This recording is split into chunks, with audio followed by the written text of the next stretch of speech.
इकडचं थंडीतलं -degree Celsius वालं तापमान अंगावर शहारा आणतं. इथल्या बर्फाळ वाटा आणि स्लिपरी पॅचेस प्रत्येक क्षणी थरार वाढवतात. तर असा हा ॲडव्हेंचर थ्रिल अनुभवण्यासाठी आम्ही आलोय समुद्र सपाटीपासून तब्बल 12,500 फूट उंचीवर असलेला भारतातील one of the best snow trek Kedarkantha.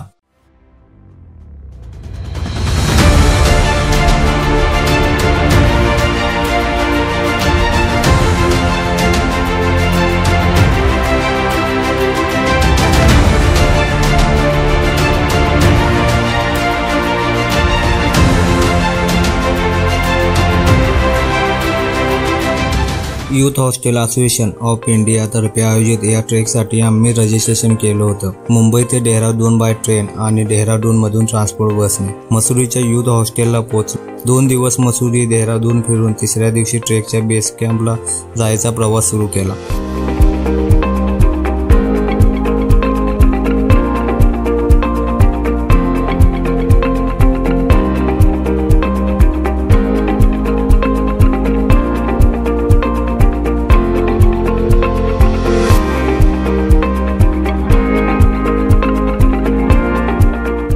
वाटेत थांबत सुंदर दृश्यांचा अनुभव घेत 8-9 तासांचा घाटवळणाचा प्रवास करून आम्ही पोचलो केदारगंजच्या बेस कॅम्पच्या ठिकाणी. नैतवाड उत्तर काशीमधील एक छोटंसं गाव.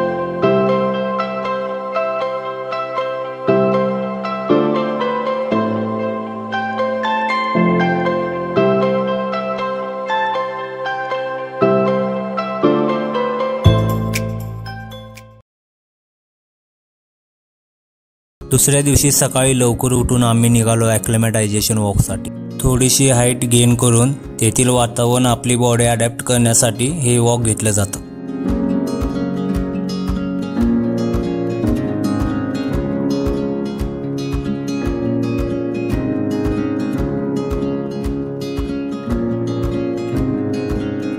आम्ही जिथे वॉकला गेलो होतो तेथील हे आहे भारतातील एकमेव असे श्रीकर्ण महाराज यांचे मंदिर.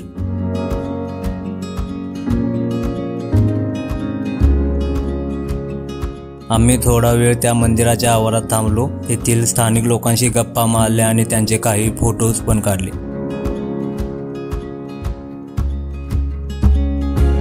रात्री जेवणानंतर आमच्यासाठी कॅम्प फायर आणि कराओकेचं आयोजन केलं होतं.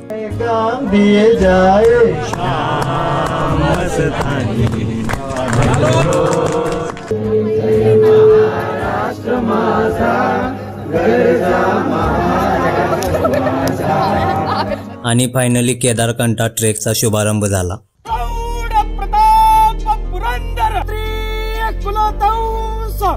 सिंहासनाधीश्वर राजाधिराज महाराजाधिराज श्रीमंत श्रीमंत श्रीमंत छत्रपती शिवाजी महाराज की जय. धर्मवीर संभाजी महाराज की जय. जय भवानी जय शिवाजी. अंगावर शहार आणणारी गारद ऐकून आमची ट्रेक करण्याची एनर्जी आणखी वाढली आणि आम्ही निघालो आयुष्यातील पहिला स्नो ट्रेक अनुभवण्यासाठी.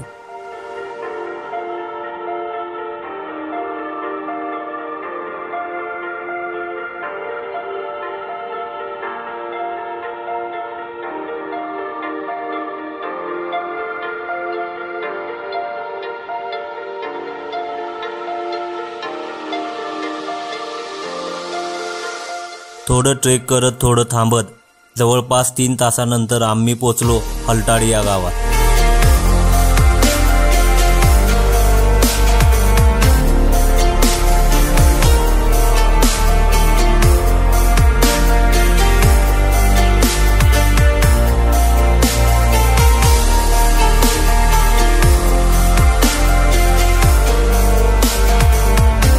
दुपारच्या जेवणानंतर आम्ही थोडा वेळ चाललो आणि काही वेळातच आम्हाला स्नो दिसला. आणि हो, आमच्यापैकी बऱ्याच जणांनी स्नो पहिल्यांदाच पाहिला होता. सगळेच खूप उत्साहित झाले.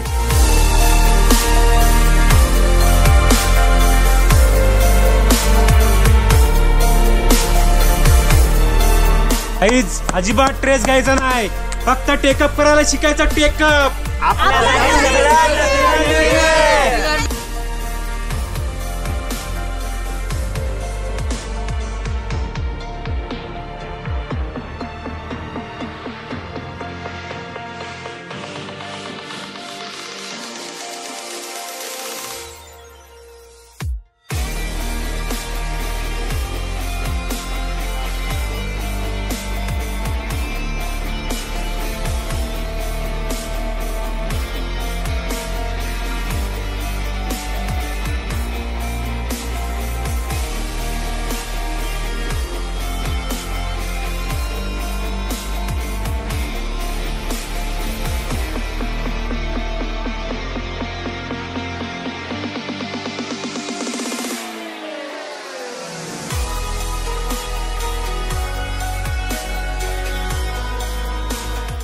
तर जवळपास 8-9 तासाच्या ट्रेकनंतर आम्ही पोचलो पहिल्या कॅम्पच्या ठिकाणी, जुलोटा थाज।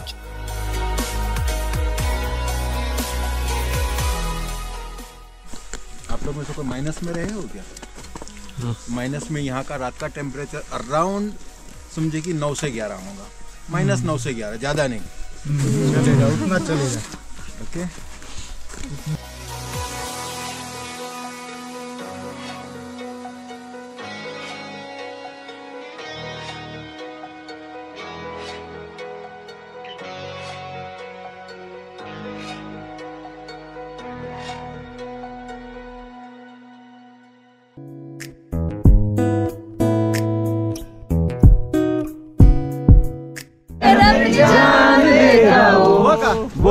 वो लम्हे वो रातें कोई न जाने, मेरी बाहों में चलना बदले दुनिया सारी।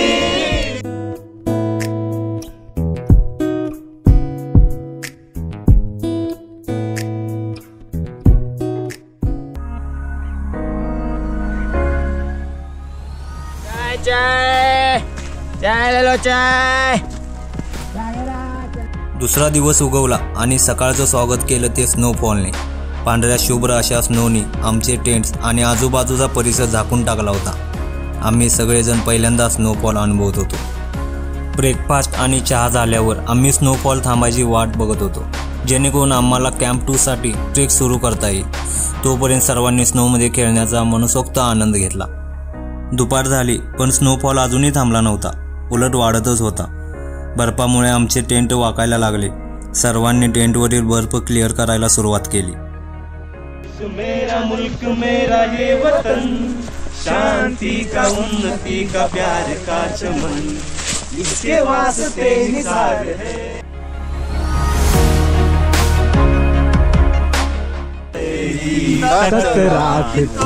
महाराष्ट्र माता, जय जय महाराष्ट्र माता, गर्जा महाराष्ट्र माता।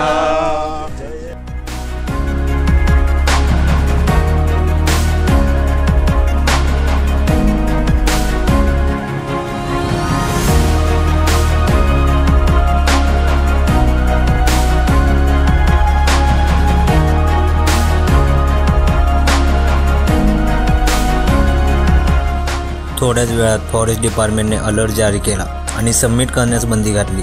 पूर्ण दिवसभर स्नोफॉल थांबलाच नाही आणि सबमिटला जायच्या वाटेवर देखील खूप बर्फ साचला होता। त्यामुळे आम्हाला तिथेच थांबून दुसऱ्या दिवशी बेस कॅम्पला परत नेण्याचा निर्णय कॅम्प लीडरने घेतला।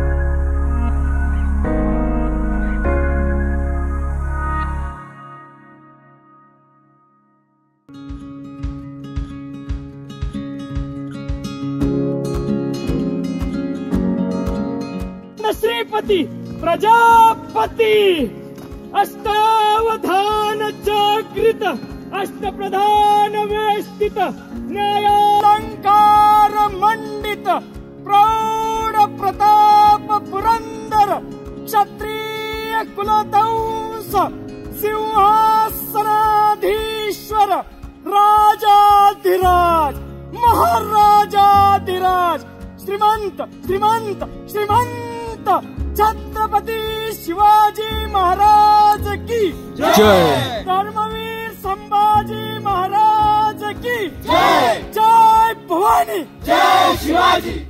देख लेने दिए चेहरे, जिंदगी भर की हसरत दिल से निकल। All the best guys. Thank you so much. ऐसा ग्रुप बहुत कम है। चलो आएगा सर आपके साथ। राजू भाई, काहीतरी लागलं पुणे महाराष्ट्रला, इंडियामध्ये आई एम दैट। आणि क्लाइंबिंग करो, कुछ भी टेक्निकल चाहिए मेरी ओर। राजू भाई लेके चलो। घेतलाय चला चला चला चला। जय सर।